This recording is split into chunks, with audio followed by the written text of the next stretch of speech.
शहर की भाभी।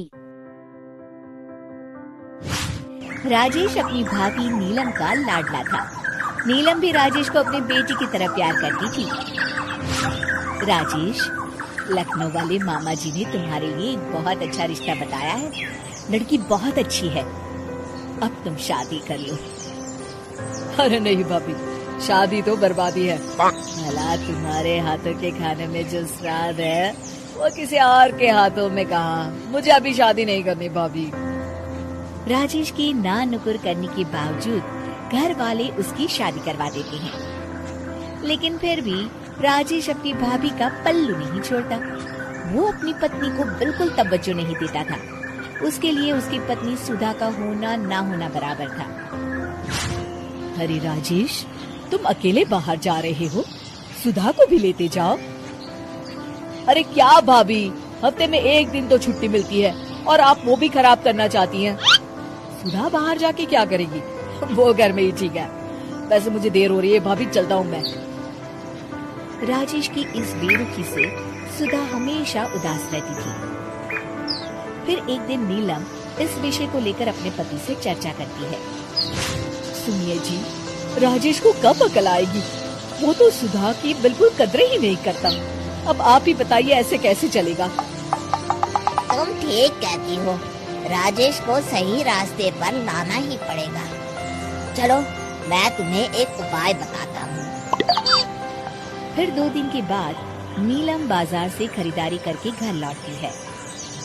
ये लीजिए माँ जी, मैं आपके लिए नई साड़ी लेकर आई हूँ।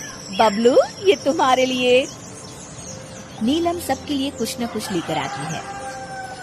भाभी, आप मेरे लिए कुछ नहीं लेकर आई क्या? अरे राजेश, तुम क्या समझते हो, मैंने कोई बैंक खोल रखा है या फिर घर के आंगन में पैसों का पेड़ लगा रखा है? तुम हर बात के लिए मुझसे उम्मीद क्यों रखते हो? अब बड़े हो गए हो, अच्छा कमाते हो। क्या भाभी, मैं तो बस। अरे बस भी करो, तुम्हारी ये बच्चे जैसी नासमझ बातें सुनने के लिए मेरे पास बिल्कुल वक्त नहीं है। नीलम राजेश को झिड़क कर वहाँ से चली जाती है। राजेश अचानक अपनी भाभी का ये रूप देख असमंजस में पड़ जाता है। फिर एक दिन नीलम रसोई घर में खाना बना रही होती है कि तभी राजेश वहाँ आता है। भाभी, आज मैंने अपने बॉस से वादा किया है कि उनके लिए आपके हाथों का बना गाजर का हलवा लेकर आऊंगा। आपके हाथ से बने गाजर के हलवे में तो जादू है, जादू। मेरे बॉस तारीफ करते नहीं थकते। प्लीज अब जल्दी से बना दीजिए ना भाभी। नीलम राजेश के ऊपर भड़क जाती है। तुम्हारा दिमाग खराब है क्या? आखिर तुम मुझे समझते क्या हो? इस घर की नौकरानी? जब देखो तब फरमाइश करते रहते हो, भाभी ये बना दो, भाभी वो बना दो। अरे तुम्हारी पत्नी सुधा भी तो इस घर में रहती है, तुम उससे कुछ क्यों नहीं कहते? भाभी, आप इस तरह की बातें क्यों कर रही हैं? अरे बस भी करो राजेश, मेरा दिमाग और मत खराब करो, जाओ यहाँ से।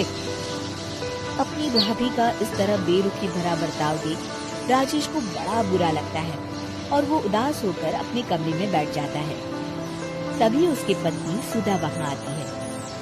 क्या हुआ जी, आप इस तरह उदास क्यों बैठे हैं?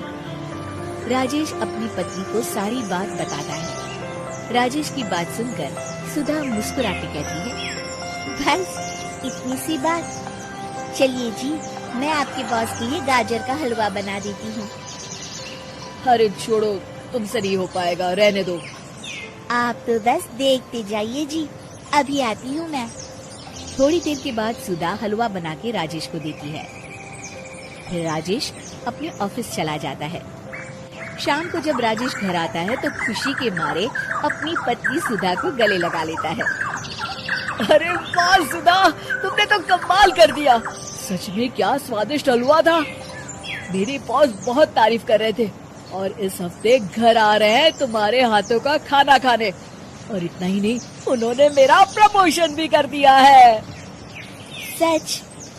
हाँ, मुझे माफ कर दो सुधा, आज तक मैं तुमसे गैरों की तरफ पेश आता रहा। अरे ये कैसी बातें कर रहे हैं जी, मैं तो आपकी पत्नी हूँ।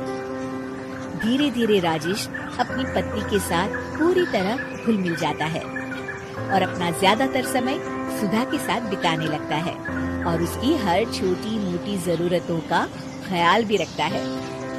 ये देख राजेश के भैया और भाभी बहुत खुश होते हैं। फिर एक दिन राजेश और सुधा बाहर से घूम कर आते हैं। राजेश, सुधा के प्रति तुम अपनी जिम्मेदारी समझो, इसीलिए मैंने तुम्हारे साथ ऐसा बर्ताव किया था। अगर तुम्हें मेरी किसी बात का बुरा लगा हो तो मुझे माफ कर देना। अरे अरे भाभी, ये क्या कह रही हैं? मैं जानता हूँ आप तो मेरे लिए हमेशा अच्छा ही सोचोगी। आखिर आप वर्ल्ड की बेस्ट भाभी जो है। इसे कहते हैं अंत भला तो सब भला।